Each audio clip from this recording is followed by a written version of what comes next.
الرحمن الرحیم۔ قسم کھانے کے بیان میں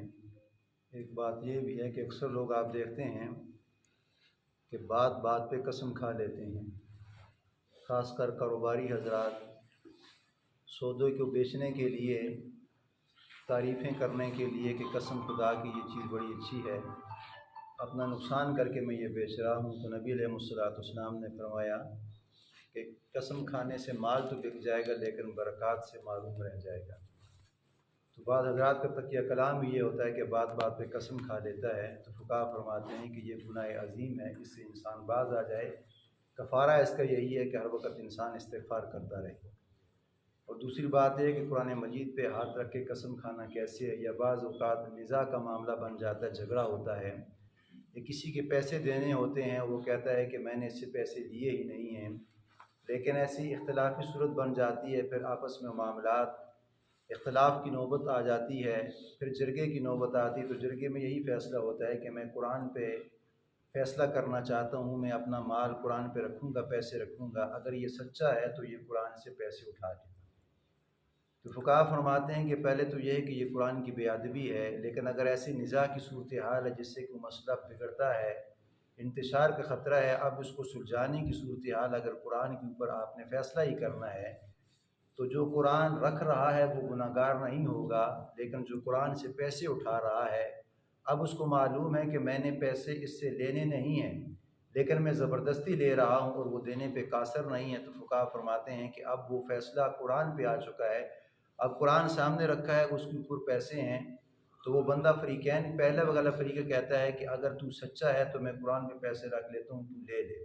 لیکن جو لینے والے وہ جھوٹے، اس نے اس کے پیسے لینے نہیں ہیں، دینے نہیں ہیں، بلکہ اگر وہ لے رہا ہے تو فقہا فرماتے ہیں کہ اس پہ جو قرآن پہ فیصلہ کر رہے ہیں وہ گناہ گار نہیں ہوں گے، جو لینے والا ہے وہ گناہ گار ہوگا، اس لیے کہ اس نے پیسے اس سے لینے نہیں تھے، لیکن زبردستی وہ اس سے لے رہا ہے۔ تو جب کہ دینے والا ہے وہ کہتا ہے کہ میں نے اس کے پیسے دینے ہی نہیں ہیں، لیکن لینے والا کہہ رہا ہے کہ آپ نے میرے پیسے دینے ہیں، اس لیے کہ اب میں قرآن پہ ہاتھ رکھ کے میں آپ سے پیسے وصول کروں گا۔ تو فقہا فرماتے ہیں کہ اس نے قسم جھوٹی کھا کر یا قرآن پہ اس نے پیسے رکھ لیے ہیں اور وہ قرآن سے پیسے وصول کر رہا ہے، اس کے اوپر سے اٹھا رہا ہے۔ تو فقہا فرماتے ہیں کہ جس نے پیسے وصول کر لی جبکہ اس نے اس سے وصول نہیں کرنے تھے، لیکن اگر وصول کر لیے تو وہ گناہ گار وہ ہوگا، دینے والا اس میں گناہ گار نہیں ہے۔ یہ دوسرا مسئلہ ہے۔ تیسرا مسئلہ یہ ہے کہ بعض حضرات ایسے ہوتے ہیں کہ آپ کسی موقع پہ حلف نامہ ہوتا ہے، اس کے اوپر لکھا ہوتا ہے، تحریر آپ کے سامنے آ چکی ہے، اس کے اوپر حلف نامہ لکھا ہوتا ہے، اب اس کے نیچے تحریر ہے، اس میں اپنا نام بھی ہے، اور بعض چیزیں ایسی ہیں، مثال اس کی یہ ہے کہ جس طرح اس کے اوپر ایک کالم ایسا بھی آ چکا ہے کہ آپ نے پاسپورٹ بنایا یا نہیں بنایا، اب اس کالم میں آپ نے لکھنا ہے کہ میں نے پاسپورٹ بنایا ہے۔ اب اس کو پتہ ہے، اب جس طرح مثال کے طور پر میرا ہے، میں کہتا ہوں کہ میرا پاسپورٹ پہلے کا بنا ہوا ہے، لیکن میں اس خانے میں کراس کر لیتا ہوں کہ پہلے سے میں نے پاسپورٹ نہیں بنایا، جبکہ اوپر لکھا ہوا ہے کہ حلف نامہ۔ اب حلف نامے کے نیچے ساری تحریر ہے، اب اس تحریر میں ایک کالم یہ بھی ہے کہ آپ نے پاسپورٹ بنایا یا کہ نہیں بنایا۔ اب جس نے بنایا ہے وہ لکھے گا میں نے بنایا ہے، اور جس نے نہیں بنایا وہ لکھے گا نہیں بنایا۔ لیکن مثال کے طور پہ میں نے بنایا ہوا ہے، اب اس کالم میں یہ لکھ لیتا ہوں کہ میں نے نہیں بنایا، تو فقہا فرماتے ہیں کہ یہ گناہ عظیم کا ارتکاب کر رہے ہیں، اس لیے کہ اوپر لکھا ہوا حلف نامہ۔ تو حلف کا مطلب ہے قسم ہے، یہ بھی ایک قسم ہے،